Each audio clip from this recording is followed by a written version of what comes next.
Running. You are running away from yourself towards a picture frame of who you think you are, only to find yourself in its glass reflection brittle, shattering into it in your collision. Cuts and scars and thousands of broken shards lay on the floor, shimmering, waiting for you to reframe. We all have choices. And right now, on this planet, more and more of us are dealing with difficult choices. We're all faced with uncertainty. It could be that you don't know where your next meal is coming from. Maybe you don't know if your parents will be able to pay the rent, pay the mortgage. Maybe there just seems to be a lot of anxiety and fear, and you don't understand what is going on. With the pandemic, with so much violence, we are left with a lot of unanswered questions. But I want for you to remember that you always have a choice. We always have a choice. And in the darkness and in the darkest hours and in our darkest places, we still have a choice. We have a choice to go within or to go without. And when we choose to go within, and when we choose to listen deeply to our needs, when we choose to cultivate that relationship with ourselves and to deepen our understanding of our own needs and our own feelings, we strengthen a trust and a bond within ourselves.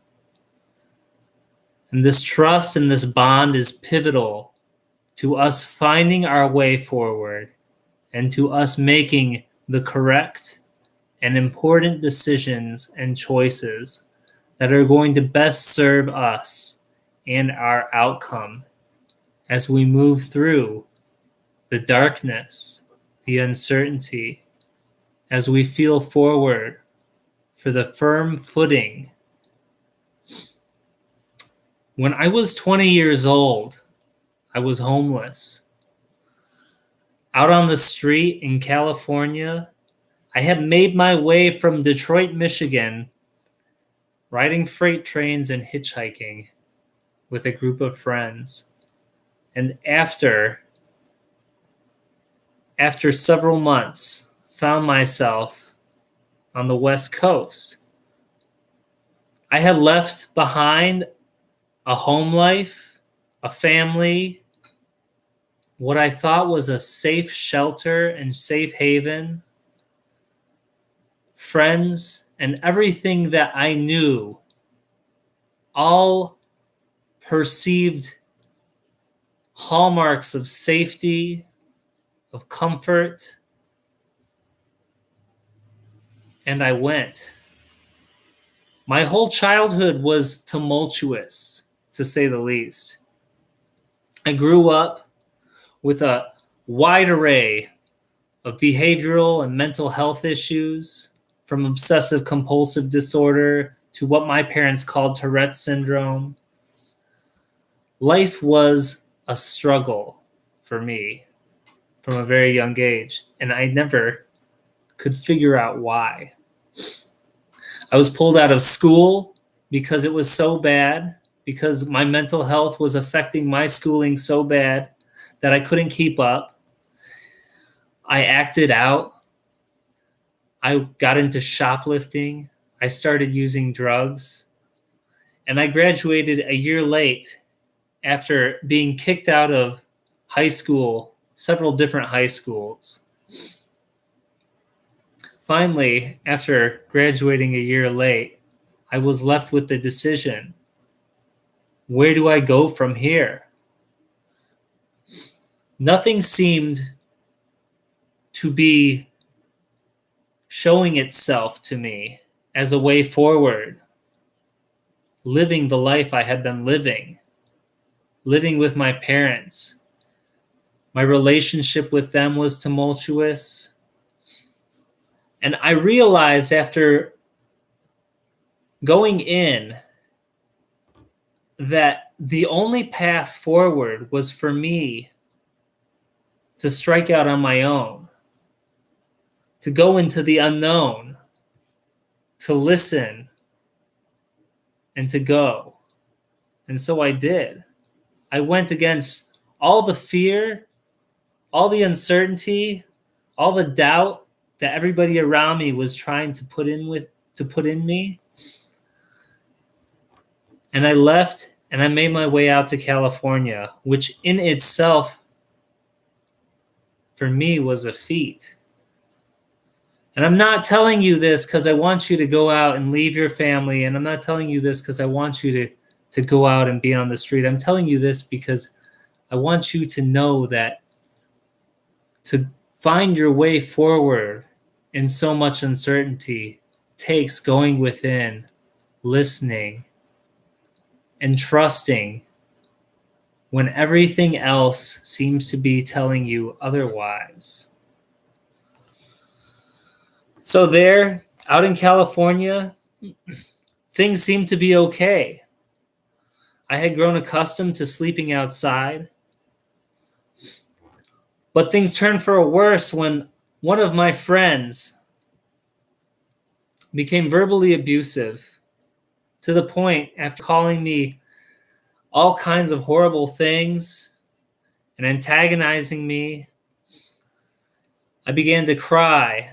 And there in Portland, Oregon, where this happened, my other friend in the group, Matthias, pulled me aside and told me, "Jeff, you don't have to listen to this." Pulling me out of the static, out of the fear once again, pulling me out of all the doubt that was being fed to me. My friend Matthias said, "Jeff, you don't have to deal with this." And at that point, I had another decision to make. I could keep going in the direction I was going and sticking around the same people that were bringing me down a path that was dark and uncertain and to further homelessness, or I could turn around and I could say, "You know what, you're right." And I could choose me and I could listen in and find my way forward. And that's what I did. And so after that moment, I decided I was going to leave. And I did. And me and Matthias made our way down to California, to Northern California, and I found a job on a farm, an organic farm and winery. It was a sheer blessing. I was desperate. I didn't know what was going to happen, but I left all the certainty that I thought I had with that group of friends once again, and I decided to put myself first. I decided to listen and find my footing forward. And so upon arriving at this farm, I met several wonderful people. I was in a safe environment. And I had time to reflect. I had time to feel safe. I had time to get to know myself even more. I was able to remove myself from the chaos of being homeless, from the chaos of being around, once again, people that I didn't feel supported by. And I found myself amongst people that cared about me. And one of them was my friend Andrea. Andrea was an Italian photographer from Italy. He had ended up on the farm after his own dire circumstances when he had come to the United States to work with an architect. He was a graphic designer as well. And he came to the United States to work with an architect, and the architect flat out ignored him when he arrived.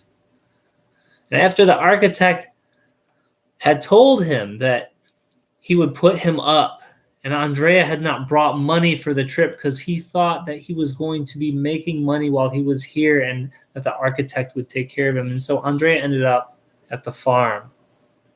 And for Andrea, it was in itself, as he told me, a blessing. And so together we commiserated, together we came together over shared interests. We were both adventurers. He was a world traveler. I was a United States traveler. And we decided after the farm we were going to go, and I was going to take him across the country, and I was going to show him the rest of the United States. But little did I anticipate or know that at this period of safety would awaken me, would allow me to find the trust, find the inner ability to begin to remember traumas that happened to me when I was a little kid that I had suppressed. And these traumas were, turns out, the reason why I was struggling and why I had struggled for so long. And so as the time came for me and Andrea to leave the farm, I was in the throes, I was in deep with this trauma, and I didn't know exactly what it was, but I did know that I was scared. I didn't know how to talk about it. And so as we left, I was very uncertain. Here I was with this man who was from a different country, who didn't speak the language very well and didn't understand the culture completely, let alone being out on the street in that culture. And so back and forth down the coast of California, me and Andrea traveled, and back and forth I said to him, I don't know if I can do this with you. Pushing and pulling. And by the time we hit Venice Beach, Andrea had had enough. And he told me there, sitting on the beach one evening, he said, look, I found a place to stay in San Diego, and I'm going to go. And you can either come with me or you can leave, but I am going. And in that moment, I said, go. I just couldn't handle it. And as he got up to leave, I realized that this man was my only lifeline to me staying alive, to me making it out of this thing in one piece. I knew that someone would take advantage of me. I knew that I was in such a vulnerable place. And so I went. I made the choice. I went within and made the choice to be vulnerable, to be more vulnerable, and to say, hey. And as Andrea got up to leave, I said, hey. I said, Andrea, wait. At that moment, it all came out. I began gushing tears, and explosively I said, wait, Andrea. I was molested by my father when I was a child.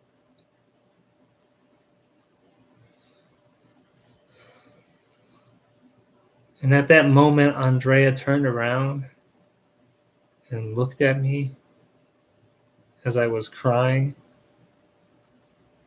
And he sat back down and he waited till I was done. And he said to me, looking at me through my tears,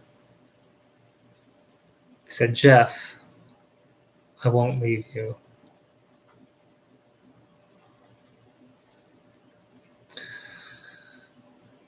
That vulnerability, that choice to be vulnerable,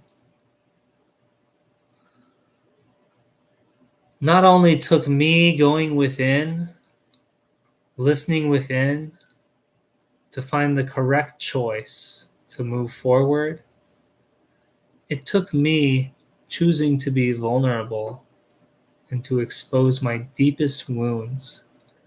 What I had been running from since I was a kid, what had made me so angry, what had made me so hurt, what had caused me to go all the way across the country to be homeless. That decision, that choice to be vulnerable gave Andrea the opportunity for himself to be vulnerable. Me choosing to be seen allowed Andrea to be seen. It allowed him to do a service, to show his own courage. He could have left me. He could have said, I didn't want to do this. I don't want to do this. I can't do this. But instead, he chose to go within and find the correct answer for himself. And he chose to help me. And so I just want to say that in our society, vulnerability, we frame vulnerability as this weakness. But vulnerability is a strength, is what kept me alive. And there are several people in my life who have not chosen that. One of my friends, for instance, on the street, one of my friends, his name was Steven. He was an amazing kid, a strong, remarkable guy. He had been riding freight trains since he was 14, but he was running. He had been running since he was 14. And when I met him, he was 17. And 2 years after I met him, he had gone back to Chicago where his family was. And he had gotten a job at Jimmy John's for the summer and bought a one-way ticket to India and trekked through Nepal at 20 years old, a street kid. And trekked through Nepal, trekked to Everest Base Camp, came back down to Mumbai, bought a ticket to Romania where he had extended family, and hitchhiked across Europe twice. And then came back to the States and found himself homeless again.